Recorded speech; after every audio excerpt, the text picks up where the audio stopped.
Baik, a'udzubillahi minasyaitonirrajim. Bismillahirrahmanirrahim. Innal hamdalillah, la haula wala quwwata illa billah. Shalatu wassalamu Rasulillah wa ala alihi washabbihi wa mawala. Asyhadu an la ilaha illallah wahdahu la syarikalah.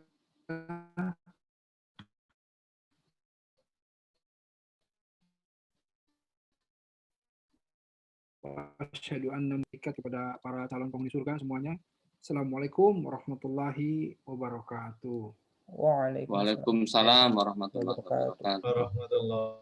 Yang saya hormati tentu seluruh pimpinan, ya, ada rektor, para dosen, para asatid yang semuanya setelah hadir di sini, juga alhamdulillah panitia dan para peserta, ya, acara kajian rutin ini, alhamdulillah ini dengan judul yang dahsyat, ya, amalan dahsyat di malam Lailatul Qadar. Nah, mari kita kali ini mengupas sedikit sebelum kita membahas tentang amalan malam Lailatul Qadar.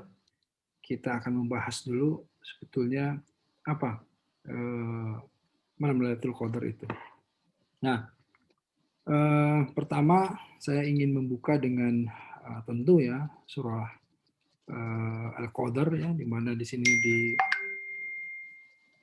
ditegaskan bahwa inna anzalnahu fi lailatul qadar. Jadi sesungguhnya kami telah menurunkan yang namanya Al-Qadar. Nah, Al-Qadar ini sebenarnya Al-Qur'an ini pada malam Qadar ini bisa dipahami sebagai malam kemuliaan, ya, malam yang telah ditentukan, ya, yang telah ditetapkan oleh Allah sebagai malam kemuliaan. Kadang-kadang kita semuanya agak saru, ya, agak bingung dari permasalahan turun Al-Quran. Jadi ada kemarin nuzulul Quran, kemudian ada yang namanya Lailatul Qadar. Kadang-kadang ini bagi awam membingungkan. Kenapa yang satu nuzulul Quran, ya, yang para jumhur itu memahaminya atau lebih banyak yang menetapkannya di 17 Ramadan, sementara malam Lailatul Qadar di 10 hari terakhir. Nah, ini perlu diketahui lagi, ditegaskan bahwa sesungguhnya ketika di malam Al-Qadar ini, ya, di Lailatul Qadar ini Al-Quran diturunkan secara menyeluruh atau seluruhnya di langit bumi, ya, di sini diturunkan secara menyeluruh. Tetapi kemudian ketika nuzulul Quran, ya, wahyu yang pertama diturunkan kepada Rasulullah SAW itu berdasarkan kebutuhan Rasulullah SAW. Jadi ayat per ayat atau surat yang turun itu berdasarkan kebutuhan, dan itu turun di malam nuzulul Quran. Nah, inilah yang kemudian menjawab kenapa ada perbedaan atau seakan-akan berbeda antara pertama adalah malam nuzul Quran, ya, diturunkan Al-Quran, ya, dan juga malam Lailatul Qadar. Tapi keduanya sebetulnya satu di dalam pemahaman syahrul Ramadan alladzi unzila fil Quran, unzila fil Quran hudal linnas. Nah, jadi sebetulnya di bulan Ramadan ini diturunkanlah yang namanya Al-Quran sebagai petunjuk bagi manusia semuanya. Nah, jadi kalau kita lihat di malam Lailatul Qadar ini, malam yang mulia, malam yang dimuliakan. Karena apa? Karena turunnya Al-Quran sebagai rahmat bagi seluruh alam, yang kemudian zulumati ila nur, membawa manusia dari segala sesuatu ketidaktahuan menjadi sesuatu yang kemudian informasi yang akurat, dari segala sesuatu yang gelap menjadi terang, dari segala sesuatu yang kita tidak mengetahui mana yang lebih baik dan mana yang lebih semangat, ini kemudian diturunkan tuntunan. Jadi sebetulnya kalau kita pahami yang namanya agama, itu bukan sekumpulan aturan-aturan, tetapi justru sekumpulan tuntunan. Nah, ini sudut pandangnya. Bagaimana kalau kita lihat bahwa ketika kita di jalan, ya, ketika kan ini kan perjalanan, kehidupan ini perjalanan. Ketika kita ilustrasikan sebagai perjalanan, kita berjalan yang tentu menuju satu tujuan, ya, yang kita perlu sebetulnya ada guidance. Ya, misalnya dari Surabaya, ya, misalnya berangkat menuju Jakarta. Kita berjalan, kita perlu yang namanya tuntunan, perlu yang namanya guidance, perlu yang namanya rambu-rambu agar supaya kita selamat dalam perjalanan. Nah, sebagaimana kita lihat ketika lalu lintas itu ada lampu merah berhenti, ya, rambu-rambu seperti lampu hijau jalan, ada rambu verboden, ada rambu belok kanan, ada rambu macam-macam rambu-rambu. Nah, itulah rambu-rambu itu sekelompok tuntunan agar kita selamat di jalan. Kebayang kalau kita berkendara tiba-tiba lampu merah kita terobos gitu, ini bisa selain mencelakakan diri juga mencelakakan orang lain.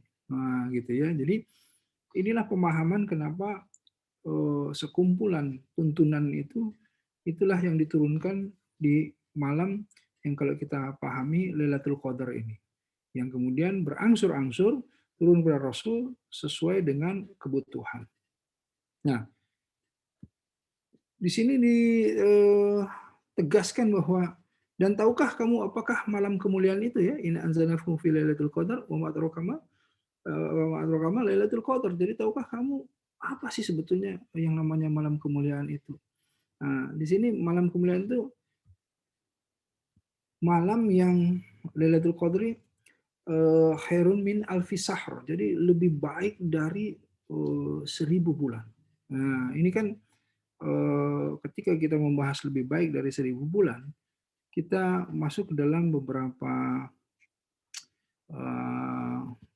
ilustrasi sebagaimana ketika kita menghitung saja dengan hitungan-hitungan yang, ya, anggap saja yang sangat sederhana, bahwa 1000 bulan itu kalau kita lihat 1 tahun itu terdiri dari 12 bulan.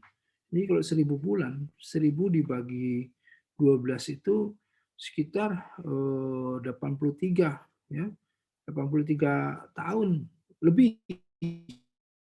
lamanya. Nah, jadi intinya adalah kalau seandainya ada satu amalan yang dilakukan, ya, di malam Lailatul Qadar atau di saat Lailatul Qadar itu, kemudian ini amalannya dinilai lebih baik dari 1000 bulan, berarti kan kalau kita lihat Allah mempersiapkan balasan atau pahala yang kemudian satu amalan sholat yang dilakukan malam itu sebagaimana dilakukan 1000 bulan atau 83 tahun lebih lamanya. Wah, ini atau ketika kita membaca Quran pada hari itu dianggap membaca Quran sebagaimana pahala atau balasan sama dengan 83 tahun. Nah, umur kita saja ini belum sampai, ya, atau ada di sini yang sudah sampai 83 tahun, kayaknya belum pada sampai nih 30 tahun, ya. Kalau alam besar mungkin sampai, mungkin tidak, tetapi amalan sudah sampai begitu. Wah, ini kan menarik sekali gitu. Dan kalau kita pahami ini kenapa bisa terjadi seperti ini, salah satunya ketika ada salah satu sahabat, ya, yang kemudian agak cemburu, ya, dan berbicara kepada Rasulullah, cemburu kepada orang-orang terdahulu. Ya, jadi wahai Rasulullah, umat-umat yang terdahulu, ya, mereka itu diberi umur yang panjang oleh Allah, gitu, ya. Ada yang 1000 tahun, ada yang ratusan tahun, kan begitu. Mereka cemburunya kenapa coba umur panjang? Karena dengan umur yang panjang itu mereka dengan nikmat beribadah kepada Allah. Nah, ini coba bayangkan. Mereka cemburu karena umur yang panjang itu digunakan untuk beribadah kepada Allah.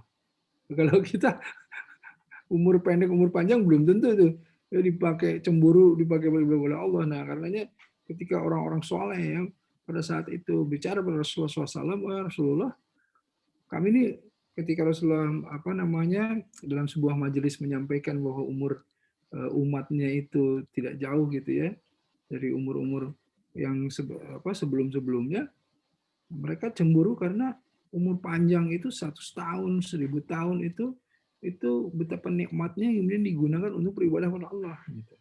Nah, benar Rasulullah SAW mengatakan kepada majelis itu semua, para sahabat, bahwa janganlah kalian cemburu karena Allah telah menetapkan malam Lailatul Qadar bagi kita semuanya. Gitu. Jadi artinya bisa ngejar tuh Iya, bisa ngejar. 10 kali saja dapat malam Lailatul Qadar sudah, kalau kita hitung dengan hitungan kasar 83 tahun sekian dikali 10 udah 830. Ya kan, itu 10 itu berarti kan 10 tahun. 20 sudah. Nah, ini itu eh, apa namanya? Kenapa Rasulullah menegaskan jangan kalian cemburu, karena apa? Karena kita punya malam Lailatul Qadar. Jadi pergunakan malam Lailatul Qadar itu dengan sebaik-baiknya, ya kan? Nah, di malam Lailatul Qadar ini tanazzalul malaikatu waruhu fiha biizni rabbihim min kulli amr. Jadi pada malam itu kemudian turun malaikat-malaikat ya, dan ruhu itu sebetulnya waruhu ya, ruh kalau kita dalam beberapa ayat, ruh itu kan malaikat Jibril. Jadi sebetulnya pada saat malam Lailatul Qadar itu dulu diturunkan semuanya, dan malaikat Jibril ikut turun untuk apa? Untuk dengan izin Robnya untuk mengatur segala urusan, segala urusan. Jadi apa pemanasan urusan-urusan ini urusan-urusan bagaimana Allah membagikan rahmatnya kepada semuanya. Jadi malam itu penuh sesak ya, malam itu penuh sesak oleh malaikat karena turun semua ya, para malaikat itu ya. Tentu kalau dibandingkan jumlah ya tidak semuanya, tapi memenuhi penuh sesak bumi ini untuk membagikan rahmat kepada semua orang. Nah, karenanya sangat disayangkan ketika malam Lailatul Qadar kalau seandainya orang-orang itu tidur, sebagaimana kalau misalnya ketika dibagikan ilustrasinya, dibagikan pembagian apa namanya, hadiah gitu ya, semua orang dibagikan dalam kondisi yang semuanya menunggu, yang ini tertidur gitu, terlewat kan, sayang sekali gitu. Nah, karenanya kenapa ada satu amalan nanti yang kita masuk dalam amalan yang kita harus terjaga, harus bangun di sana gitu ya. Ini malam yang betul-betul malam pembagian bonus lah kira-kira gitu. Makanya kita sekarang THR aja semua menunggu gitu. Ini baru THR gitu. Ini udah lebih dari THR dunia akhirat ini kan gitu ya. Jadi betul-betul ditunggu betul gitu. Nah, malam ini salamun hiya hatta matla'il fajr. Jadi malam ini penuh dengan yang namanya keberkahan ya, keselamatan hatta sampai fajar. Nah, ini Lailatul Qadar gitu. Nah, perlu ditegaskan begini. Ketika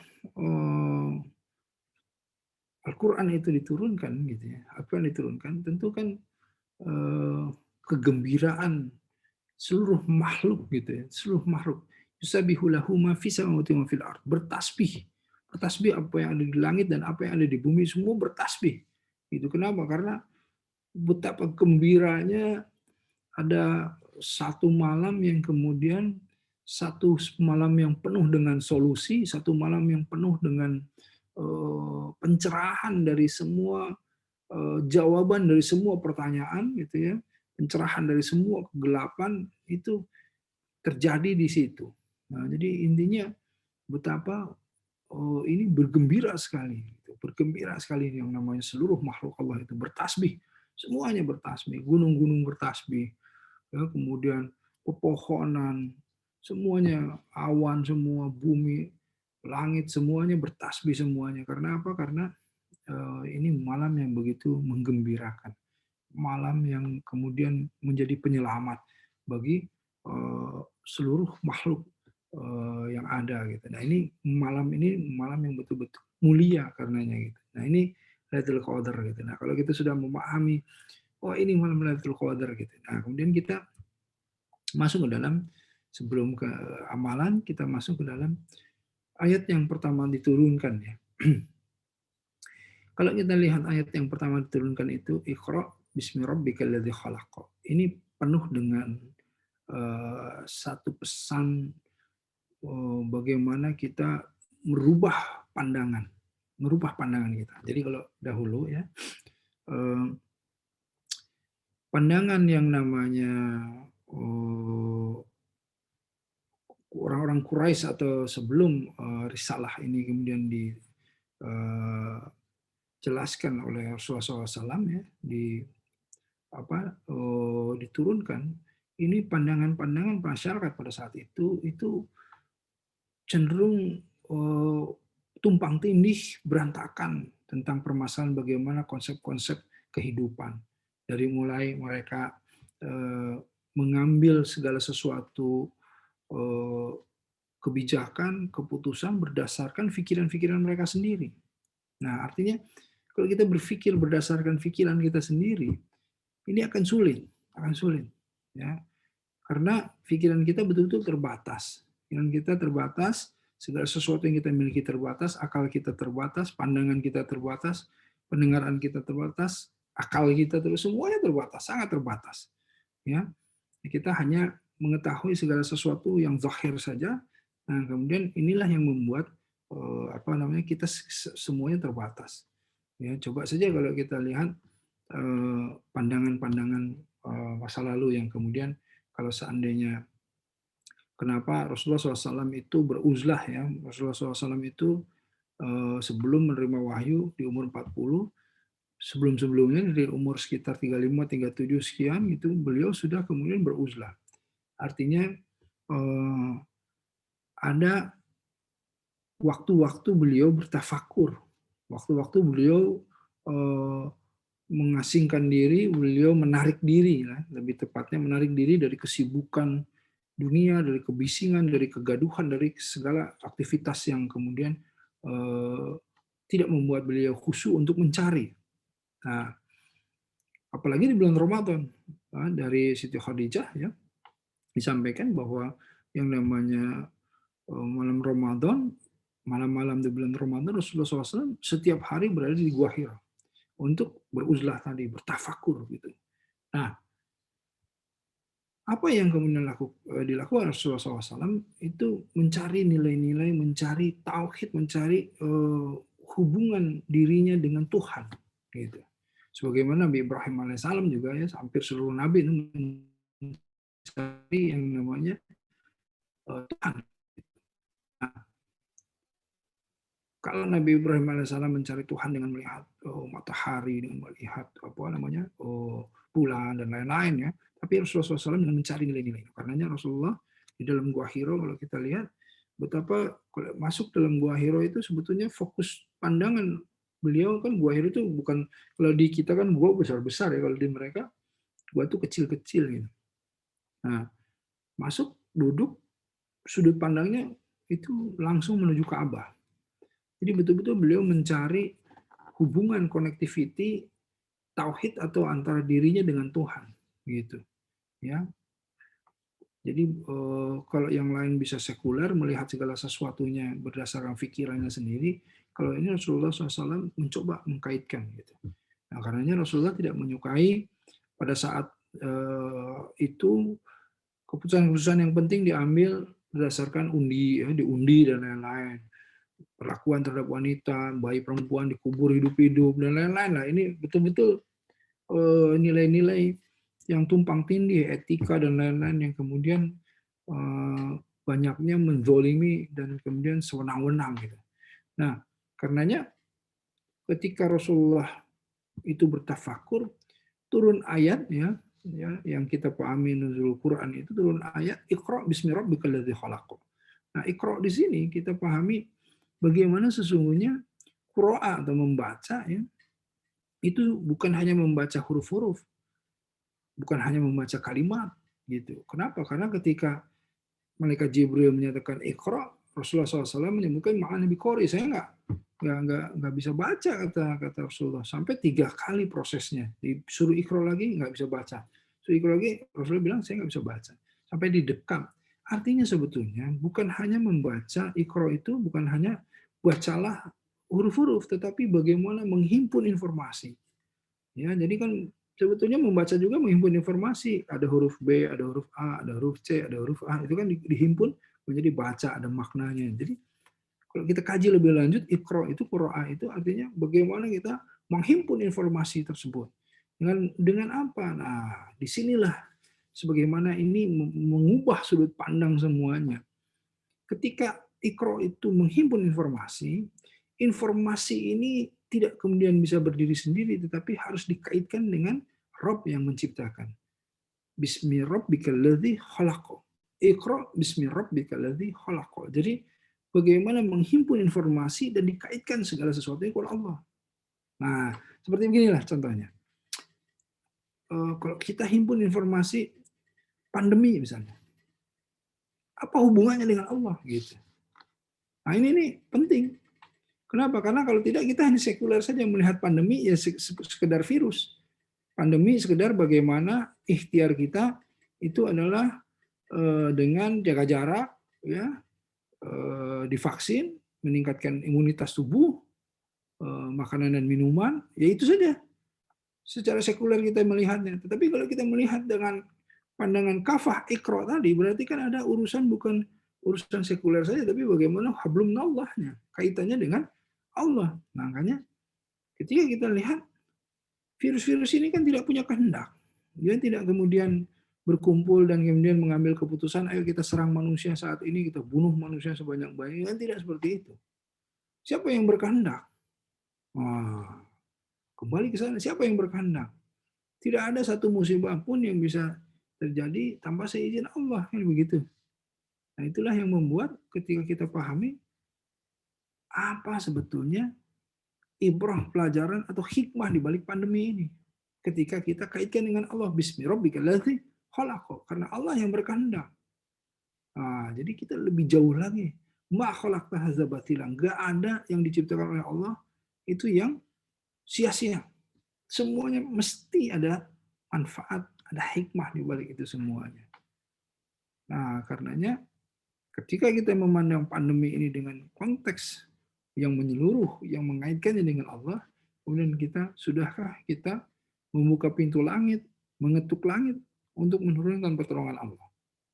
Nah, jadi bukan hanya permasalahan imunitas saja, bukan hanya permasalahan vaksin saja, bukan hanya permasalahan menjaga jarak, ya 3M dan lain-lain, bukan hanya itu, tapi bagaimana kemudian secara spiritual kita itu kemudian menggunakan keimanan kita ini untuk kemudian mengetuk yang namanya pintu langit dan menurunkan pertolongan Allah. Idza jaa nasrullahi wal fath. Gimana caranya? Buka pintu langit dan menurunkan pertolongan Allah. Nah, di sini ini menarik gitu. Nah, karenanya ketika kita melihat malam Lailatul Qadar, kita lihat dengan konteks bagaimana melihat cara pandang yang seperti tadi. Apa hubungannya dengan Allah? Apa hubungannya pandemi di Ramadan ini dengan Allah? Apa hubungannya peristiwa ini dengan Allah? Gitu. Semuanya dikaitkan dengan Allah. Gitu. Nah, ketika semua dikaitkan, mulailah kita bisa memahami kenapa Rasulullah SAW semuanya dalam konteks mencari ridho Allah. Pakai baju yang Allah ridho. Allah ridho nggak kalau kita pakai baju seperti ini? Allah ridho nggak kalau kita bekerja seperti ini? Allah ridho nggak kalau kita berbicara seperti ini? Allah ridho nggak kalau kita kemudian berteman dengan orang ini? Allah ridho nggak kalau kita berjalan seperti ini? Allah ridho. Semuanya Allah, Allah, Allah, Allah. Jadi semua dikaitkan dengan Iqra tadi. Wah, ini dahsyat nih. Nah, kalau sudah seperti ini, barulah kita bisa masuk ke dalam apa sebetulnya yang Allah inginkan kita di malam Lailatul Qadar, gitu ya. Nah, masuk ke dalam Ramadan, pernah sahabat bertanya kepada Rasulullah SAW, wahai Rasulullah SAW, apa sebetulnya amalan yang diinginkan oleh Allah ketika kita masuk bulan Ramadan? Ya, tentu selain yang wajib-wajib semuanya, Rasulullah SAW mengatakan bahwa Allah itu menginginkan kita untuk al-hal wal murtahal. Nah, ini semua juga bertanya itu apa itu Rasulullah gitu. Menurut Rasulullah al-hal wal murtahal itu adalah membaca Quran ya, menghatamkannya dan kemudian setelah itu kembali lagi membaca lagi, menghatamkannya terus berulang-ulang. Itu al-hal wal murtahal. Dan itulah yang disukai oleh Allah, karenanya bulan ini adalah bulan diturunkannya Quran, bulan yang mulia yang kita juga harus memuliakannya dengan memuliakan Quran. Dengan terus membacanya, dan kemudian bukan hanya membaca, tetapi mencoba memahaminya, dan kemudian melaksanakannya. Nah, inilah apa yang diinginkan di bulan Ramadan. Nah, karenanya bulan Ramadan termasuk ke dalam amalan 10 hari terakhir itu tetap bagaimana kita terus-menerus untuk kemudian mencoba menghatamkan, membaca, memahami, dan mengamalkan Al-Quran. Nah, itu. Nah, di sini perlu ada beberapa penegasan, ya. Misalnya ketika amalan dahsyat di bulan Ramadan itu ada yang namanya 10 hari terakhir bulan Ramadan. Menarik sekali begini. Ketika Rasulullah SAW menyampaikan malam Lailatul Qadar dan beliau ditanya kapan malam Lailatul Qadar itu, kemudian beliau langsung dilupakan oleh Allah. Dibuat lupa. Jadi ketika mau bicara tiba-tiba lupa loh. Di hari keberapa gitu. Nah, akhirnya Rasulullah menegaskan carilah di 10 hari terakhir di malam-malam yang ganjil gitu. Nah, jadi kita bagaimana mencarinya itu dengan 10 hari terakhir, bagaimana ada yang namanya ibadah i'tikaf. I'tikaf 10 hari terakhir. Ya, agar supaya tidak lewat baik di genap maupun di ganjil, ya jangan sampai pemahamannya karena di ganjil jadi dulu itu sebelum pandemi masjid-masjid hanya ramai di malam yang ganjil, di malam yang genap kemudian sepi semuanya. Padahal i'tikaf itu artinya 10 hari terakhir ya sudah di masjid semua kan gitu. Kecuali ada apa namanya keperluan-keperluan yang prioritas gitu ya, bisa meninggalkan sebentar kemudian kembali lagi. Nah, tapi itu dalam konteks normal. Kalau dalam konteks pandemi ya kemudian sebagaimana tahun lalu ya para alim, para ulama sudah menyampaikan bahwa kita bisa melakukan i'tikaf karena darurat jadi di rumah. Jangan bilang tidak ada contohnya di rumah. Memang tidak pernah ada contohnya yang namanya i'tikaf di rumah gitu. Tapi ini kan dalam konteks berijtihad gitu ya para ulama bahwa di masjid itu masih berbahaya gitu. Sampai sekarang pun masih cukup berbahaya yang namanya pandemi ini, apa namanya virus ini, karenanya boleh jadi di beberapa daerah ada yang melakukan dengan protokol kesehatan, tapi lebih banyak lagi yang kemudian masih dianjurkan untuk di rumah. Nah, karenanya 10 hari terakhir apa yang mesti kemudian dilakukan? Salah satunya adalah ya bagaimana menambah zikir-zikir gitu ya.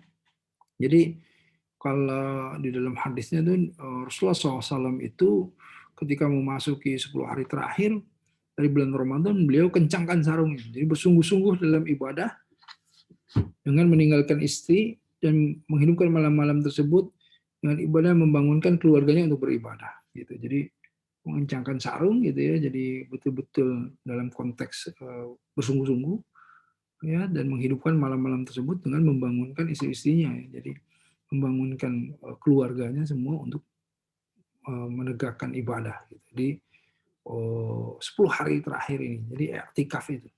Jadi semuanya diajak untuk kemudian masuk ke dalam bagaimana menyambut Lailatul Qadar tersebut. Walaupun Lailatul Qadar di berbagai belahan ini ada yang memang mempercayainya bahwa lebih tepat malam Lailatul Qadar itu kalau kita lihat di Saudi itu mereka di 27 Ramadan ya lebih semuanya berkumpul gitu ya. Jadi ada dua waktu yang betul-betul padat sekali ya, padat sekali itu. Kalau kita di Masjidil Haram itu lebih padat dari haji itu. Ketika Ramadan ya 10 hari terakhir itu di malam ganjil di malam 27 Ramadan. Wah itu waduh sesak banget. Sesak udah. Zaman dulu itu kalau kita di sana tuh waduh padat penuh ya. Karena di sini dipahami malam Lailatul Qadar. Nah, di tanggal itu semuanya kemudian kita kunut ya. Saya pernah alhamdulillah ya Imam Sudais langsung yang membaca doa kunutnya di situ. Itu sampai lebih dari 15 menit, 20 menit itu kita. Kaki itu sampai betul-betul udah lemes sekali itu. Saya sampai mau udah duduk aja nih udah panjang sekali ya doanya. Tapi lihat kakek-kakek di sebelah itu waduh masih tetap khusyuk sekali gitu. Sementara kita udah pegel-pegel gitu ya. Jadi malu juga gitu. Nah ini 27. Wah, 27. Wah, ini kayak superstar ya kalau sudah itu. Malamnya doa kunut, esok paginya itu CD-CD-nya udah dijual bertebaran di mana-mana yang tadi malamnya itu. Tentu CD-CD bajakan itu semuanya pasti nggak ada royalti gitu kalau wah di sana. Jadi kalau misalnya kita lihat kalau di sini mah anak band gitu ya yang kemudian jadi apa namanya viral gitu. Kalau di sana Imam Sudais itu kalau udah tanggal 27 itu langsung besoknya. Nah, tanggal 27 dianggap di sana itu lebih cenderung ke sana, ke tanggal 27 gitu. Padahal kita wallahu alam bisawab ya ada malam-malam ganjil yang lainnya. Nah, kalau di malam 29 biasanya malam khatmil Quran di situ, jadi khataman. Itu juga sama, itu panjang juga karena khataman di situ. Dan seringkali kalau kita lihat bulan Ramadan itu 29 hari ya. Rasulullah SAW sendiri dari berapa tahun beliau itu hanya 1 tahun yang 30 hari itu ya, jadi selebihnya itu 29 hari beliau ininya apa berpuasanya gitu. Jadi kalau kita lihat betapa yang namanya malam Lailatul Qadar itu penuh sesak, semua orang kemudian tidak mau terlena atau tidak mau lalai dalam menunggu yang namanya rahmat Allah gitu ya. Nah, jadi tentu amal-amalannya tadi i'tikaf ya yang kemudian diisi dengan tadarus, diisi dengan zikir-zikir ya. Kemudian juga ini saya sebutkan di luar pandemi ya. Jadi dalam kondisi normal itu amalan-amalan dahsyatnya salah satunya menghadiri sholat subuh dan isya berjamaah gitu. Jadi bagaimana selalu apa namanya memprioritaskan untuk berjamaah. Gitu. Jadi bagaimana menghidupkan dengan ya ini tapi kan di masa normal. Ya kalau di masa pandemi saya kira tidak bisa seperti ini. Jadi apa namanya karena darurat kembali kita ke dalam rumah. Jadi bisa berjamaah di rumah. Bisa kemudian apa namanya menghidupkan yang namanya isya dan subuh itu ya itu di rumah tidak perlu berjamaah kalau dalam kondisi pandemi sekarang. Kenapa? Karena memang Imam Syafi'i ya itu juga menyebutkan bahwa siapa yang menghadiri sholat isya dan sholat subuh pada malam Lailatul Qadar maka ia telah mengambil bagian dari malam tersebut. Gitu. Jadi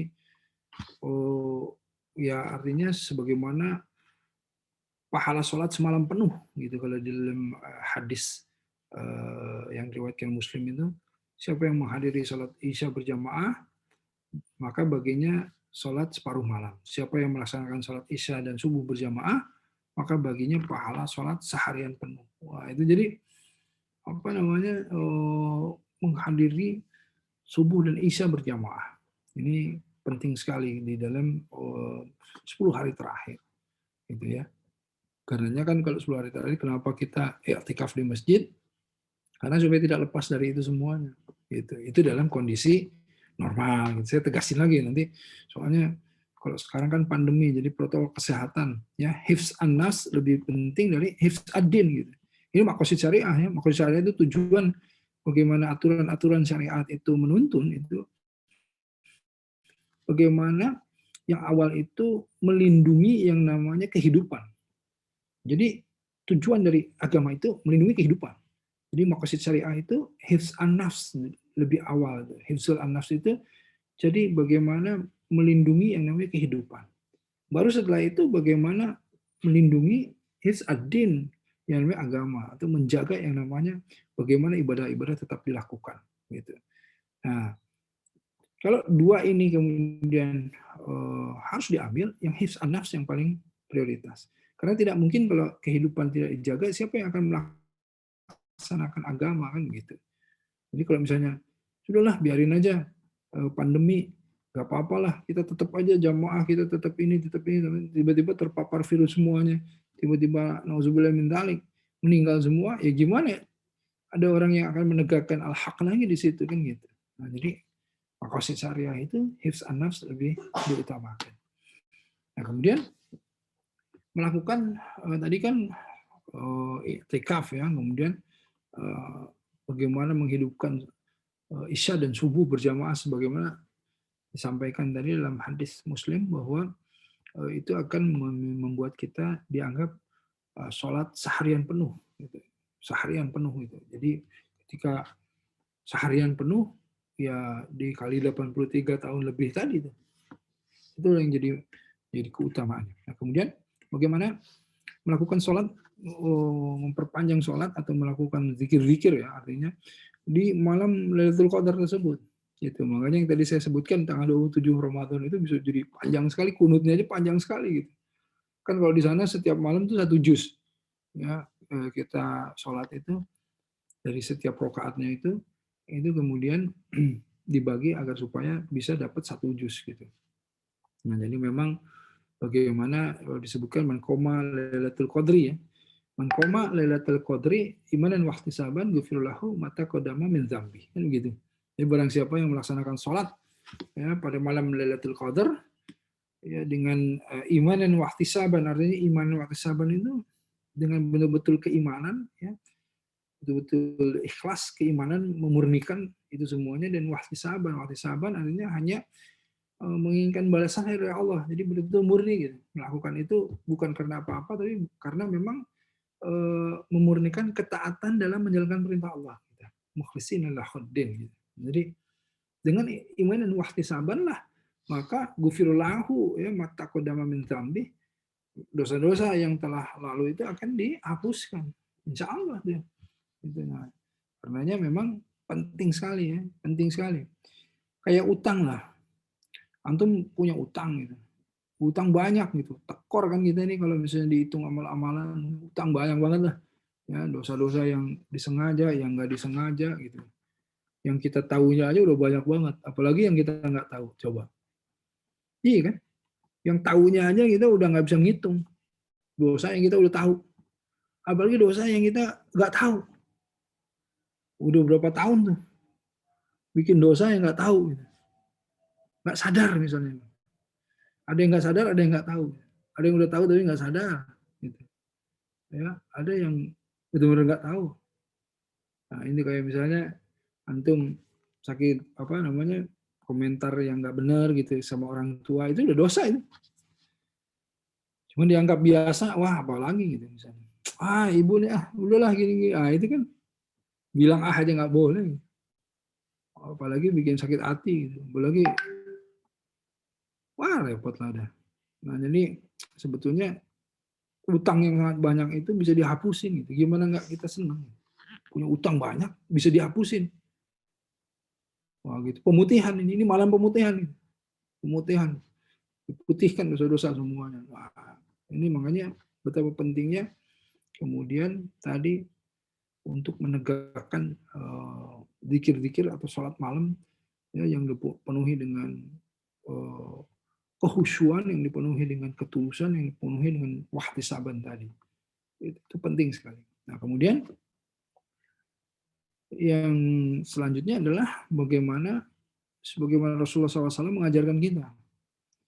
Perbanyak doa di 10 hari terakhir itu, doa yang ditanya oleh Aisyah, wahai Rasulullah, apa nih kita yang harus kita doa, apa yang harus kita ucapkan gitu. Kata Rasulullah, Allahumma innaka afuwwun tuhibbul afwa fa'fu anni. Gitu ya. Atau kalau di riwayat lain, Allahumma innaka afuwwun karim tuhibbul afwa fa'fu anni ya karim. Nah, jadi kalau ini kita bahas doa ini menarik sekali ya. Allahumma innaka afuwwun, al-afu itu ya, ini sebetulnya bukan hanya pemaafan ya, tetapi pengampunan ke semua. Allah yang mempunyai pengampunan, Allah yang mempunyai pemaafan gitu. Allahumma innaka afuwwun tuhibbul afwa, dan Allah mencintai yang namanya pemaafan atau pengampunan ini, al-afu ini. Karenanya ampuni kami, maafkan kami ya Allah. Nah, perlu dipahami bahwa layakkah seseorang dimaafkan oleh Allah atau diampuni oleh Allah jika dia tidak menghidupkan pemaafan dalam dirinya? Nah ini nih penting sekali. Bagaimana menghidupkan pemaafan dalam diri itu artinya begini. Kita ini kan tadi berlumur dosa, berlumur dengan kesalahan, berkubang dengan segala sesuatu yang kita tadi al-insanu makhlul khata' wal insan gitu ya. Manusia ini penuh dengan khilaf dan salah gitu. Nah, artinya kita harus menghidupkan pemaafan itu, kita harus berani untuk kemudian memohon maaf terhadap segala sesuatu yang telah kita lakukan secara sadar dan tidak sadar kepada orang. Gitu. Makanya kita dipenuhi dengan maaf lahir batin. Gitu. Jadi ketemu orang maaf lahir batin, orang maaf lahir batin, tapi dengan ketulusan, bukan hanya lip service, hanya ngomong saja, tapi dengan betul-betul ketulusan bahwa kita ingin menggugurkan dosa-dosa itu.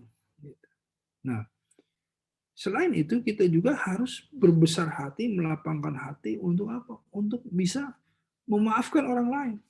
Nah, itulah sebetulnya menghidupkan pemaafan. Jadi orang lain kan banyak juga orang-orang yang membuat kita tidak suka, menyakiti hati kita, bahkan ada yang sampai betul-betul melukai gitu ya. Melukai gitu. Bukan masalah percintaan saja ya, ini kalau misalnya ngobrol sama anak-anak muda ini udah langsung ininya interpretasinya percintaan. Tidak begitu ya. Bukan cuma itu, tapi hal-hal persahabatan, pengkhianatan terhadap muamalah, bukan terhadap cinta saja gitu. Terhadap urusan muamalah, urusan bisnis, urusan macam-macam lah gitu. Itu kan banyak sekali yang kemudian melukai gitu. Nah, kita harus berusaha untuk memaafkan itu. Jadi tidak bisa itu kemudian ditinggalkan menjadi dendam. Nggak bisa. Dendam masih ada, tapi kemudian kita memohon ampunan kepada Allah. Al-afu ini sulit. Gitu. Nah, karenanya layakkah kita diberikan pemaafan ketika kita sudah menghidupkan pemaafan itu dalam diri kita. Masa kita bilang, ya Allah, al-afu ya, kita mohon maaf ya Allah, ampuni saya, sementara orang lain minta maaf, tidak ada maaf bagimu, kan? Nggak bisa. Gitu. Jadi harus bagaimana kita menghidupkan itu, dan kita insya Allah akan layak diberikan itu. Ya Allahumma innaka afuwwun tuhibbul afwa fa'fu anni ya Allah gitu. Jadi betul-betul kita memohon, kita diampuni, kita dimaafkan oleh Allah, tapi kita juga berbesar hati untuk memaafkan orang, berbesar hati untuk kemudian juga meminta maaf pada orang. Nah, inilah konteks kuncinya al-afu. Sebagaimana kan gini, kalau dalam surah Ali Imran itu orang yang bertakwa itu alladzina yunfikuna fis sarai wa darai, kemudian wal kadhiminal qais wa afina anin nasi. Kan jadi orang yang bertakwa itu orang-orang yang alladzina yunfikuna, orang yang menginfakkan hartanya dalam kondisi lapang dan sempit. Nah, tetapi wal kadhiminal qais. Al-kadhim ini menarik. Orang-orang yang kemudian menahan amarahnya. Sebetulnya kalau dilihat dari katanya al-kazim itu bukan menahan amarah ya, tetapi al-kazim ini menelan artinya. Menarik sekali menelan itu ketika dikaji bahwa amarah itu harus ditelan, bukan ditahan. Kenapa? Karena sebagaimana kita makan, kalau kita makan permen ya, kita kunyah itu pasti ada yang tersisa itu. Tersisa di gigi, di lidah, dan lain-lain. Tapi kalau kita makan langsung ditelan, itu nggak ada sisanya sama sekali. Nah, jadi yang namanya kekesalan dan amarah ya, yang membuat kita ini tuh kesal dan marah, itu semua urusan itu harus ditelan. Telan sampai akhirnya hilang. Nah, orang yang bertakwa itu hilang kekesalan, hilang amarahnya karena al-kadzim al-ghaiz tadi. Gitu. Kemudian wa afina anin nas, dan kemudian saling memaafkan atau kemudian memaafkan orang yang melakukan kesalahan. Gitu. Jadi menahan amarahnya ya, atau menelan dari segala urusan-urusan yang membuat dia marah, dan kemudian memaafkannya. Wah, ini ciri orang yang bertakwa gitu. Nah, jadi tadi dalam konteks Allahumma innaka afuwwun tuhibbul afwa fa'fu anni, ini konteksnya ke sana. Ya, betapa indahnya ketika ini kita lakukan di malam Lailatul Qadar. Ini menjadi amalan-amalan dahsyat yang insya Allah kenapa kita sebut dahsyat, Karena sudah berpuluh-puluh tahun kita melakukan dosa dan kesalahan, kemudian hanya karena rahmat Allah tadi, ya, hanya karena rahmat Allah dan upaya iman dan wahtisaban kita, ghufirullahu ma taqaddama min dzambi. Ya, bukan hanya dihapuskan saja, tetapi juga kita mendapatkan amalan malam Lailatul Qadar itu sebagaimana 83 tahun lebih kita diberikan balasan pahala. Jadi hutang dihapus, dikasih bonus. Waduh, ini double-double kan gitu kegembiraannya. Hutang dihapus aja kita udah wah, udah gembira sekali hutang dihapus. Sudah beban terlepas. Sudah hutang dihapus, malah kemudian dikasih juga yang namanya bonus. Jadi malam Ramadan, malam hutang dihapus, tapi juga bukan hanya itu, juga diberikan bonus. Kira-kira seperti itu ya. Alhamdulillah. Jadi amalan dahsyat di bulan di malam Lailatul Qadar di Ramadan itu kurang lebihnya seperti itu, insya Allah. Ya, silahkan kalau mau kita tanya jawab. Fadhol Mas Koron. Baik, terima kasih atas penjelasannya yang sangat menarik dari Ustadz Erik Yusuf terkait amalan dahsyat di malam Lailatul Qadar ini. Selanjutnya merupakan sesi tanya jawab, mungkin kepada seluruh hadirin, apabila ada yang ingin bertanya, dipersilahkan untuk bertanya. Kalau mau bertanya langsung, silakan. Mau tanya, Ustadz, Mas Adiasa. Silakan. Assalamualaikum warahmatullahi wabarakatuh, Ustadz. Waalaikumsalam. Saya Budi Siswanto, kebetulan jadi dosen, kemudian juga pembina pengajian Al-Hadid di Departemen, Ustadz. Masya Allah. Juga ada Pak Arif Rohman, kemudian juga ada Pak Mustain Arif, ada Bu Hera, dan juga ada Bu Ervina. Mohon maaf tadi saya belum sempat menyapa karena sudah tiba-tiba harus langsung mulai. Iya, tadi 9:30 Ustaz dimulainya, nggak apa-apa Ustaz. Maaf ya, mau tanya Ustaz. Jadi kalau kita ingin mendapatkan amalan dahsyat di malam Lailatul Qadar kan tadi kan disampaikan 10 hari terakhir, kemudian di malam ganjil, terutama malam 27. Kalau kita inginnya diniatkan semua malam dihidupkan, mungkin lebih baik ya Ustadz ya. Tentu. Cuma masalahnya kan di malam 27 terus rame, ngapunten ya. Nah itu terus. Kemudian yang kedua Ustadz tanya, ciri-ciri seseorang yang mendapatkan malam Lailatul Qadar itu seperti apa Ustadz? Kalau tadi kan disampaikan suasananya dan lain-lainnya. Ya. Kalau misalnya seorang dapat malam Lailatul Qadar itu apa sih ciri-cirinya? Kalau haji kan jadi haji mabrur dan lain-lainnya, dan itu kan menjadi lebih baik, lebih taat, lebih takut pada Allah dan lain-lain, lebih banyak bermanfaat. Nggih, matur nuwun Ustaz. Baik Pak Budi, Masya Allah. Jadi memang ini tadi saya tegaskan lagi dalam hadis Rasulullah SAW menyebutkan 10 hari terakhir di malam-malam ganjil. Jadi malam 27 Ramadan itu hanya perkiraan ya, perkiraan dari para ulama, juga tidak menyeluruh ya. Sebagian gitu, itu sebagian di malam 27 itu. Kalau kita hati-hati jangan kemudian mengambil kalau saya tidak mau mengambil kemudian keputusan hanya malam itu, karena sayang sekali karena di dalam hadis sudah diterangkan 10 hari terakhir. 10 hari terakhir di malam ganjil itu artinya 10 hari semuanya, bukan hanya kemudian di ganjil-ganjilnya saja. Takutnya apa? Takutnya masalah ganjil genapnya ini juga jadi masalah kita dalam menghitung gitu ya. Ini yang jadi kita kadang-kadang nggak paham permasalahan-permasalahan ganjil genapnya.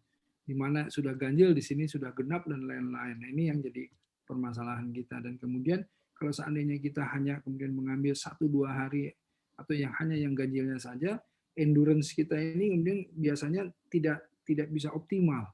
Ya, kalau orang sudah memulai lari maraton itu, dia harus kemudian masuk ke dalam stamina yang kemudian masuk ke dalam keistiqomahan gitu. Jadi artinya dia harus membuat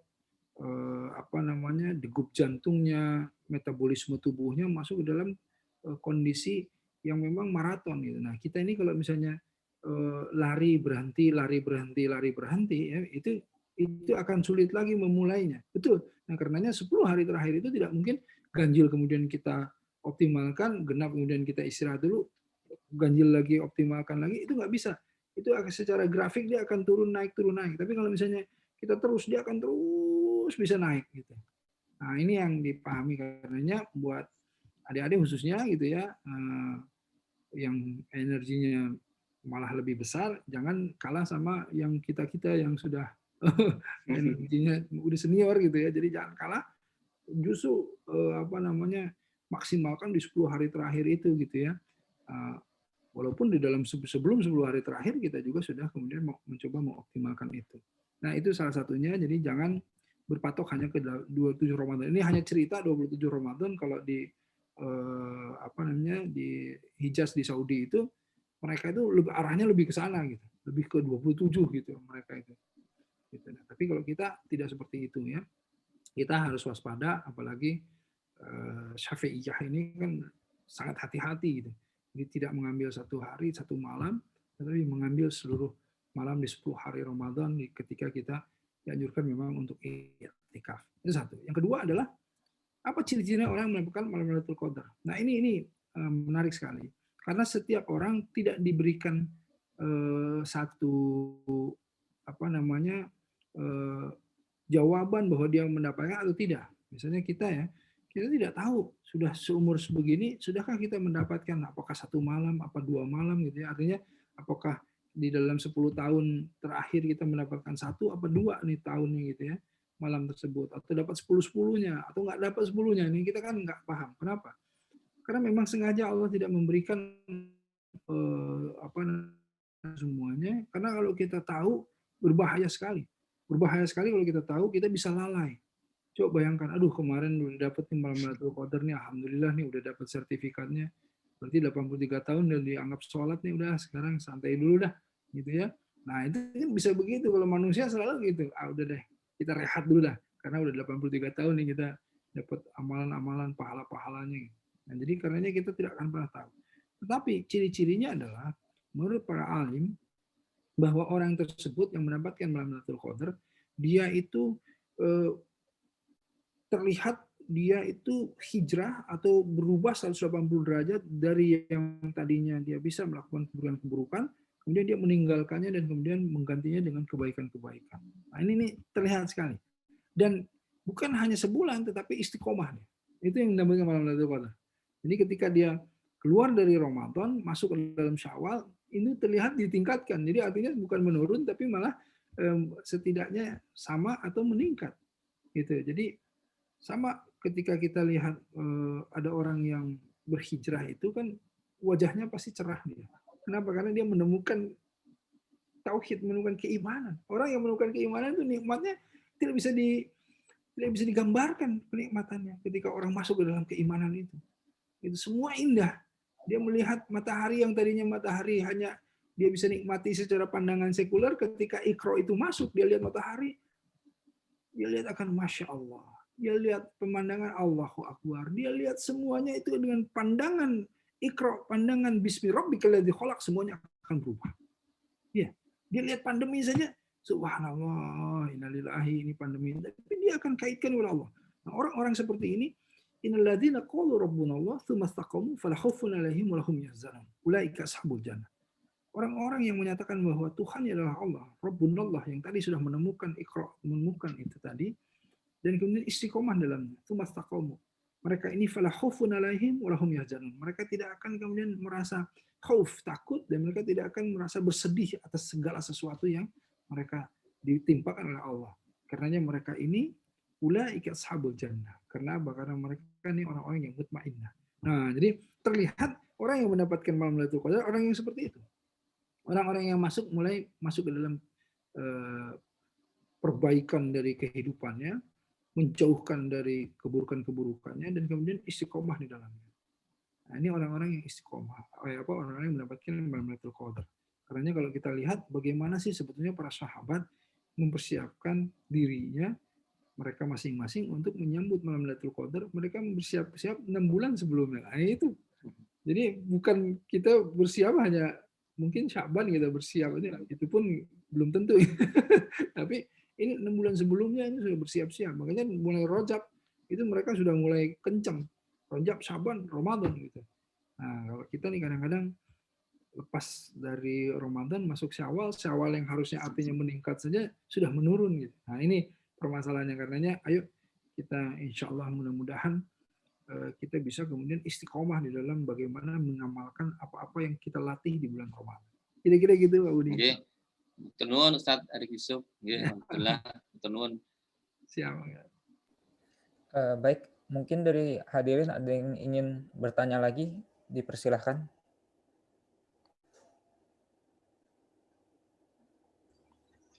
Ya, saya mungkin Mas Siap, agak. Dias ya. Monggo, Pak Arif, dipersilahkan. Ya, terima kasih. Assalamualaikum Ustaz Erik Yusuf. Ya, khair, alhamdulillah. Ya, Ustaz.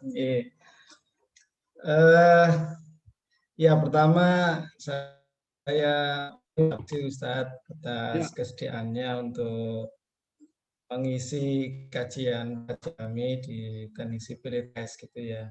Mudah-mudahan Ustadz dan kita semua dalam keadaan sehat walafiat. Amin. Kemudian ya sudah mengingatkan kita kembali mengenai pentingnya Lailatul Qadar ya, atau 10 hari, menghidupkan 10 hari malam Ramadan. Memang mungkin kita ini sudah ya mulai dari kecil gitu ya, seringkali diingatkan atau mendengar tentang hal-hal seperti itu. Tapi bahasanya itu kalau anak kecil itu kita ndablek, kalau orang Jawa itu Ustadz ya, lupa lagi diingatkan, lupa lagi gitu ya. Nah, ini tadi bersyukur kami tentang hal itu. Nah, terkait dengan satu hal yang membuat kita selama ini lepas kontrol itu adalah karena memang kesibukan atau rutinitas yang ya kadang ya secara mungkin kita banyak ya gangguan dari teknologi ya, dari tipikal pekerjaan kita saat ini ya. Kalau dulu mungkin ya kita tidak bermaksud untuk apa namanya gitu ya. Kalau dulu mungkin nggak ada teknologi, nggak ada ini, orang ya lebih bisa ya aktivitasnya ke arah sana gitu ya, ke ibadah segala macam. Nah, seiring perkembangan apa namanya dunia saat ini, di mana pekerjaan orang itu semakin bervariasi sehingga aktivitasnya juga beragam, dan saat ini waktu itu sangat cepat berlalu, sangat pendek, sehingga orang-orang terjebak dalam yang ya sifatnya rutinitas gitu ya, tidak ada putus-putusnya. Nah, terkait dengan itu saya ingin bertanya mengenai apakah memang kira-kira bisa aktivitas-aktivitas kita yang bersifat rutin itu satu amalan yang baik ya atau positif, terutama dalam konteks 10 hari yang terakhir ini ya, apakah memang bisa seperti itu ya, misalnya bekerja ya seperti yang biasa kita lakukan saat ini ya. Nah, kalau memang bisa kebesarannya ya, supaya amalan kita yang mungkin bersifat biasa ini bisa bernilai ya gitu ya dalam konteks 10 hari yang terakhir tadi. Nah, kemudian kedua itu mungkin lebih kepada satu apa namanya tips ya atau strategi yang bersifat praktis. Kira-kira bagaimana supaya kita bisa melakukan ya semacam improvement terhadap momen 10 hari yang terakhir ini ya. Mungkin ya bisa mungkin ya ini ya tips-tipsnya ya, kita harus melakukan ini sehingga nanti gitu ya. Mungkin day by day-nya itu seperti apa. Ya. Terima kasih. Baik Pak Arif, Masya Allah, baik.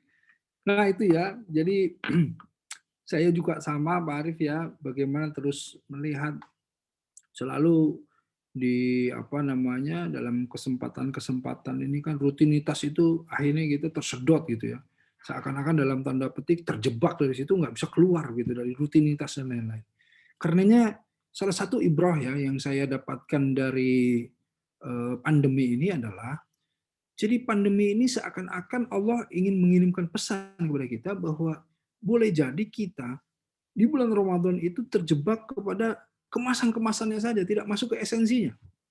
Ini boleh jadi kita nih Ramadan ini penuh dengan kemasan, ya, dengan seluruh aktivitas-aktivitas yang kita lakukan dan lain-lain ya. Kalau dulu sebelum pandemi itu buka bersama dan lain-lain, yang sampai buka bersama lupa maghribnya gitu ya karena musolanya kecil, akhirnya enggak lewat maghribnya buka bersama dan lain-lain. Ini kan silaturahim ya yang akhirnya apalagi kalau di Jakarta itu bisa jadi apa namanya, wah semuanya festif gitu.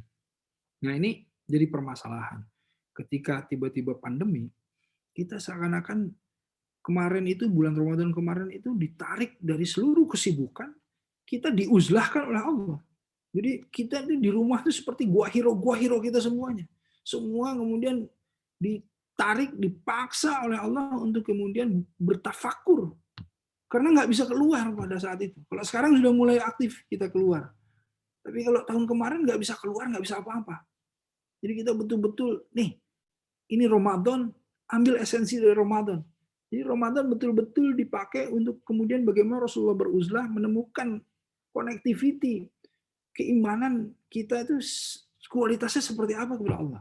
Kira-kira diarahkan ke sana oleh Allah ketika kita kemarin pandemi. Jadi betul-betul satu pelajaran yang sangat besar ketika, ternyata boleh jadi nih, boleh jadi ya Ramadan kita ini tidak dilakukan secara esensial begitu. Nah, karenanya kembali kita masuk ke dalam bagaimana esensinya di masalah Ramadan ini. Nah, kita sebagaimana kita sudah sebetulnya disunahkan Rasulullah SAW bahwa bulan Ramadan ini, kan bulan Ramadan ini bukan artinya kita hanya kemudian melakukan ritual-ritual yang namanya ibadah, tetap ibadah hablumnallah dan hablum minannas. Tetapi di 10 hari terakhir tarik itu semuanya. Menjadi apa? Menjadi masuk i'tikaf ke dalam masjid, artinya Rasulullah SAW mencontohkan berhenti semua kegiatan urusan duniawi kecuali yang sangat prioritas seperti misalnya kita mau apa namanya, kalau Rasulullah itu mengantarkan istri untuk memasak berbelanja untuk apa namanya, membuat makanan, kemudian juga urusan kamar kecil dan lain-lain. Selebihnya itu dikunci untuk kemudian masuk ke dalam i'tikaf di masjid. Artinya 20 hari melakukan ibadah hablumnallah hablum minannas, artinya bagaimana tetap harus bermanfaat, 20 hari bagaimana harus tetap bekerja untuk menabung agar supaya di 10 hari terakhir ini kita tidak perlu bergerak lagi untuk kemudian yang kita butuhkan hanya bagaimana kita menjaga agar supaya kita masih ada apa namanya makanan untuk kelangsungan hidup, tetapi 10 hari terakhir dari 365 hari, 10 hari ya Rasulullah SAW mencontohkan tarik semuanya dari seluruh kesibukan, berhenti semuanya. Nah ini, jadi kita dicontohkan oleh Rasulullah seperti itu. Jadi bagaimana sebetulnya kita sudah mengantisipasi itu. Jadi semua kegiatan di bulan Ramadan memang semakin sesak, semakin sibuk kita sebetulnya bulan Ramadan itu seperti biasa. Tetapi ini tidak masalah karena apa? Tadi ya langsung menjawab juga yang kedua, tips-tipsnya adalah bagaimana seluruh amalan itu dikaitkan dengan imanan wahtisaban tadi. Apalagi di bulan Ramadan. Jadi begini, bagaimana mengkaitkan seluruh aktivitas kita agar semua menjadi nilai ibadah. Bagaimana pakai baju menjadi nilai ibadah. Bagaimana bangun menjadi nilai ibadah. Bagaimana tidur menjadi nilai ibadah. Bagaimana nyetir kendaraan jadi nilai ibadah, bagaimana kerja jadi nilai ibadah, bagaimana periksa soal jadi nilai ibadah, bagaimana belajar jadi nilai ibadah, bagaimana semua yang kita lakukan menjadi nilai ibadah. Insya Allah semua bisa menjadi nilai ibadah ketika apa? Ketika kita lakukan pertama dengan niat lillahi ta'ala, itu tadi imanan wahtisaban. Kedua adalah caranya dimurnikan mukhlishina lahuddin dengan cara i'tiba kepada Rasulullah SAW dan menggunakan aturan Al-Quran.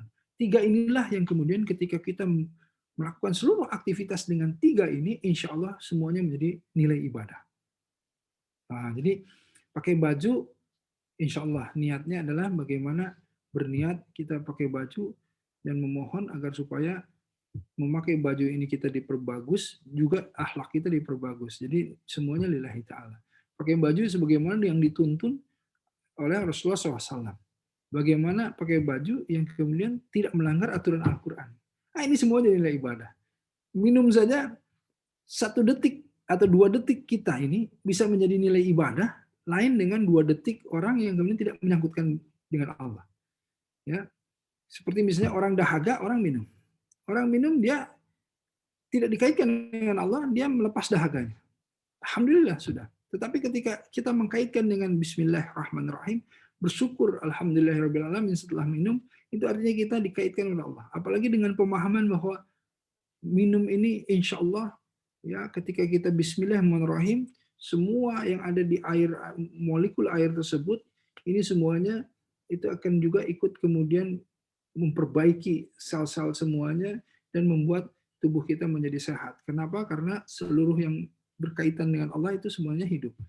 Nah, jadi ketika kita Bismillahirrahmanirrahim, kita itu meminta kepada Allah agar supaya air yang kita minum ini, air yang kemudian halalan thayyiban, air yang tadinya kemudian ada keburukannya dihilangkan oleh Allah, yang kemudian masuk ke dalam diri kita.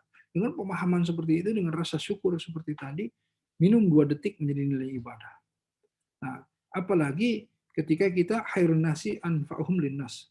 Ya, sebaik-baik manusia dan bermanfaat bagi yang lainnya. Kita Pak dosen semua misalnya memeriksa soal, membuat ini dan lain-lain, menjaga agar supaya bagaimana anak-anak semuanya masih dalam kondisi yang tarbiyah yang baik dan lain-lain, ini semuanya nilai ibadah.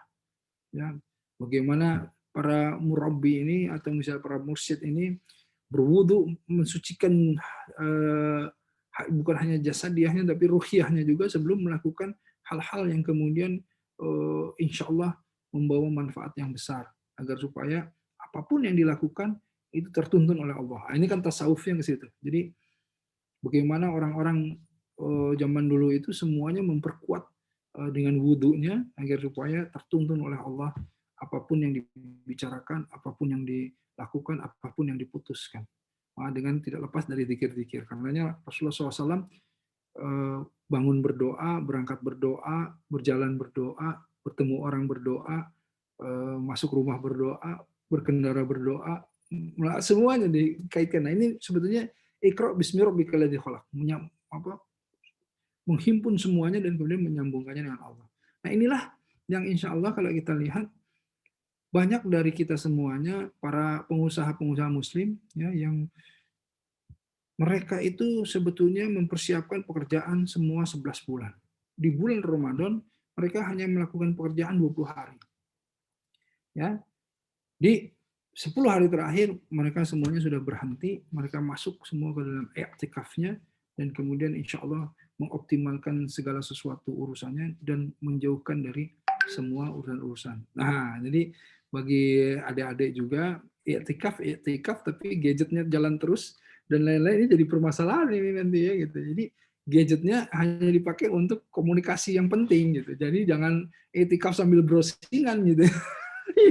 Ini jadi masalah juga nih i'tikaf, tapi bukannya gadgetnya jadi Quran digital gitu ya, atau misalnya kajian-kajian Quran, tetapi justru di sini malah TikTokan dan lain-lain jadi masalah tuh gitu ya. Nah, jadi insya Allah Pak Ari, jadi intinya adalah tadi kita bagaimana memanage tadi 20 hari untuk tetap beribadah, bukan hanya ritual saja, ritual tetap malam-malamnya dihidupkan, siangnya tapi kita tetap bekerja, tidak masalah karena siangnya ini juga menjadi nilai ibadah, ya, seluruh pekerjaan-pekerjaan yang menjadi nilai ibadah. Tetapi di 10 hari terakhir, inilah yang dicontohkan Rasulullah SAW bahwa cut semua urusan pekerjaan-pekerjaan yang menyangkut dengan dengan kesibukan, tapi disibukkan semua full dengan permasalahan ritual yang hablumillah tadi. Nah, kira-kira seperti itu, Pak Arif. Ya, terima kasih. Baik. Terima kasih Ustadz Erik Yusuf atas penjelasannya. Mohon maaf bagi teman-teman dan Bapak Ibu guru, dosen mungkin yang masih ada pertanyaan, tapi berhubung waktunya sudah habis, mungkin semoga kapan-kapan ya kita bisa bermajelis lagi bersama Ustadz Erik Yusuf ya. Insya Allah. Ya. Insya Allah. Semoga diberikan kesempatan lagi ke depannya. Selanjutnya merupakan sesi penyerahan sertifikat oleh Ketua LKKI Bapak Budi Suswanto. Oke, monggo di-share anunya, filenya. Baik, terima kasih Mas Adiasa. Oke, monggo silakan Mas Farhan yang nyampaikan ya. Silakan Mas Jadi Farhan. ini Ustadz ada sedikit kenang-kenangan dari kami LKKI Teknik Sipil ITS ini. Jadi kami mengucapkan terima kasih banyak kepada Kang Erik Yusuf yang telah meluangkan waktunya untuk mengisi kajian di LKKI Teknik Sipil ITS ini. Semoga kajian ini bisa menjadi berkah dan bermanfaat bagi kita semua supaya kita mahasiswa dapat memaksimalkan amalan di bulan Ramadan ini, Ustaz. Meskipun minggu depan kami ada ujian tengah semester. Oh, Masya Allah. Amin. Senin ini Ustaz. Oh, Senin. Masya Allah. Insya Allah. Justru ujian di bulan Ramadan itu bagus sekali sebagaimana perang Badar, perang-perang yang dilakukan di bulan Ramadan ini. Jazakumullah khair ya semua upayanya, ada sertifikat semuanya. Alhamdulillah saya ucapkan terima kasih gitu dan mohon maaf sekali tadi saya membuka karena terburu-buru karena tadi ada sedikit kendala teknis di awal, jadi saya belum sempat menyapa semua Pak Budi semua pada pimpinan ya, Pak Arief tadi semuanya, Ibu juga saya belum sempat menyapa. Mohon maaf sekali dan semoga insya Allah kalau nanti ada kesempatan lagi, mari kita bahas lagi tema-tema yang menarik lainnya dan ini juga salah satu tema yang sangat menarik yang kemudian kita bahas tadi dan insya Allah semoga ini men-trigger menjadi motivasi, ya, menjadi inspirasi buat adik-adik semuanya insya Allah. Kalau bapak-bapak yang bertanya tadi, itu sudah lebih tahu sebetulnya. Jadi pura-pura bertanya supaya adik-adiknya yang lebih tahu ngapunten. Masya Allah. Alhamdulillah. Ya, jazakumullah. Baik. Ya, saya Ustaz. Ya, jazakumullah. Terima kasih Ustaz. Jazakumullah khairan katsiran. Amin. Baik, mungkin bisa. Udah di foto ya? Ayo. Oke, saya kembalikan ke MC. Baik, selanjutnya merupakan sesi doa penutup. Mungkin Ustadz Erik Yusuf bersedia untuk memimpin doa penutup pada majelis hari ini. Baik, saya pimpin, tapi Pak Budi lah yang pimpin doa. Monggo Ustadz, Ustadz lebih afdol. Baiklah. Ayo kita sama-sama berdoa ya adik-adik semua, para pimpinan semua, para dosen ya. Semuanya kita sama-sama menyatukan doa. A'udzubillahi minasyaitonirrajim. Bismillahirrahmanirrahim. Allahumma shalli wa barik salim ala sayyidina Muhammadin wa ala sahbihi wasallam. Ya Allah, Allah subhanahu malikul qudusus salamul mu'minul muhaimin azizul jabbarul mutakabbir ya Allah. Ya Allah, di hari yang baik ini ya Allah, bersama orang-orang yang baik ini ya Allah, di acara yang baik ini ya Allah, dengan menyebut nama-namamu ya Allah, ijabah doa-doa kami ya Allah. Ya Allah, ya muqallibul qulub, tsabbit qulubana ala dinik ya Allah, tsabbit qulubana ala imanik ya Allah. Ya Allah, Engkau lah yang membolak-balikkan hati kami ya Allah, tetapkan hati kami dalam agamamu ya Allah. Tetapkan keimanan kami kepadamu ya Allah. Kuatkanlah hati yang masih lemah ini ya Allah. Yakinkan hati yang masih ragu-ragu ini ya Allah. Ya Allah, berikanlah cahayamu di dalam hati ini ya Allah. Lapangkan hati yang masih sempit ini ya Allah. Condongkan hati ini kepada kebaikan-kebaikan ya Allah. Ya Allah ya Rabbal Alamin ya Hayyu ya Qayyum rahmatika astaghits asli lisani kulluhu takilni nafsi tarfatul hadim minan nas. Ya Allah, Engkau lah yang menghidupkan kami ya Allah. Engkau lah yang mengurusi kami setiap detiknya ya Allah. Ya Allah, dengan rahmat-Mu kami memohon pertolongan-Mu ya Allah. Perbaiki kehidupan kami ya Allah. Perbaiki kehidupan keluarga kami, saudara-saudara kami, sahabat-sahabat kami, lingkungan kami semua ini ya Allah. Bangsa kami ya Allah. Perbaiki kehidupan kami ya Allah. Ya Allah, jagalah kami dari mara bahaya, dari bala bencana, dari pandemi ini ya Allah. Cabutlah pandemi ini dari dunia ini ya Allah. Ya Allah, kalau tidak berikanlah kami kekuatan untuk mengontrolnya ya Allah, untuk mengendalikannya ya Allah. Ya Allah ya Rabbal Alamin. Dan jangan Kau biarkan kami dengan ujian-ujian kami walau sekejap mata pun ya Allah. Mudahkanlah ujian kami, ringankanlah, tuntunlah, bimbinglah ya Allah. Ya Allah, khususan ya Allah untuk adik-adik mahasiswa semuanya ya Allah di ITS ini ya Allah, yang akan ujian hari Senin esok ya Allah.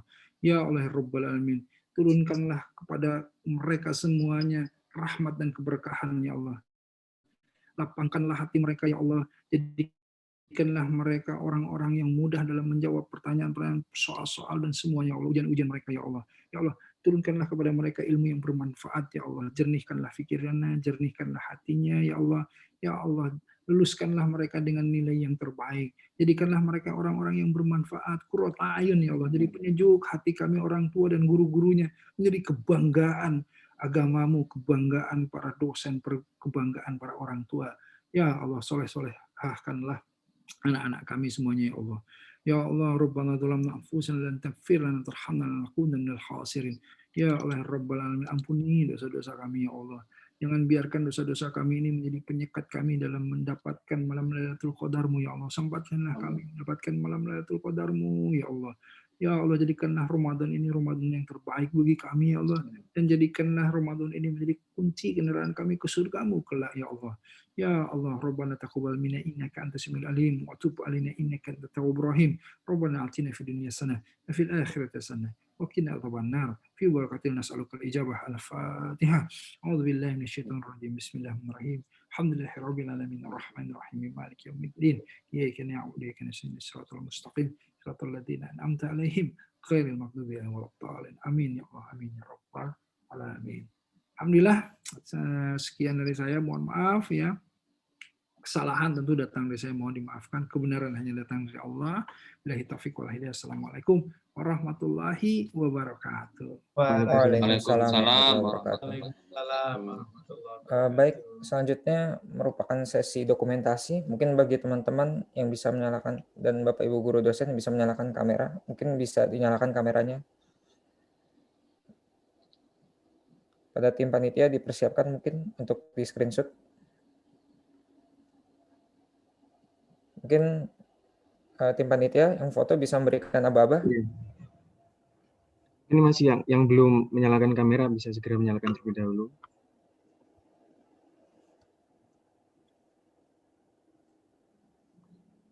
Baik, saya hitung ya untuk yang slide pertama. 1, 2, 3.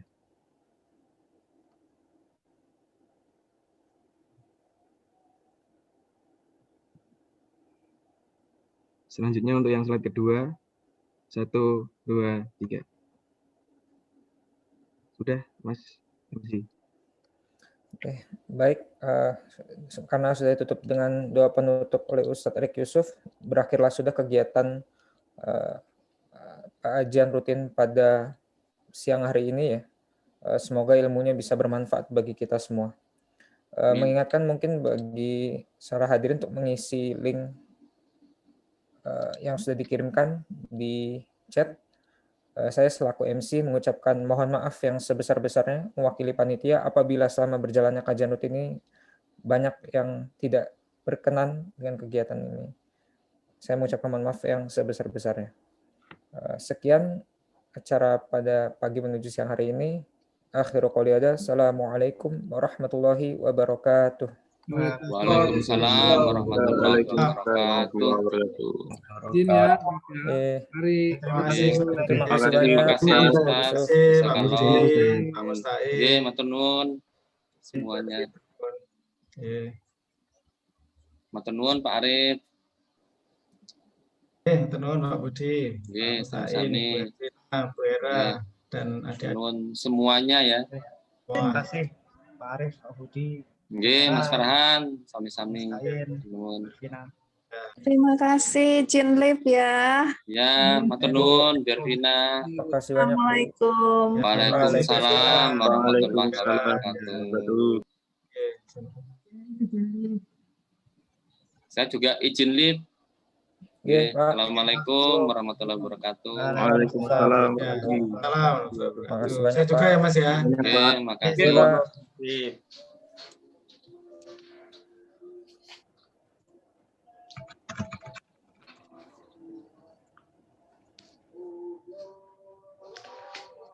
Makasih banyak untuk panitia-panitianya ya. Keren. Udah di end aja langsung. Iya. Izin live ya. Iya. Iya Mas, silakan Mas. Aduh, udah live. Kita apa ya? Jangan live dulu, Bli. Jangan live dulu, Bli. Kita omong-omongan dulu. Bentar. Iki apa Gus? Recordnya nanti di apa? Kamu end aja. Kamu end nggak apa-apa. End aja dulu. Iya.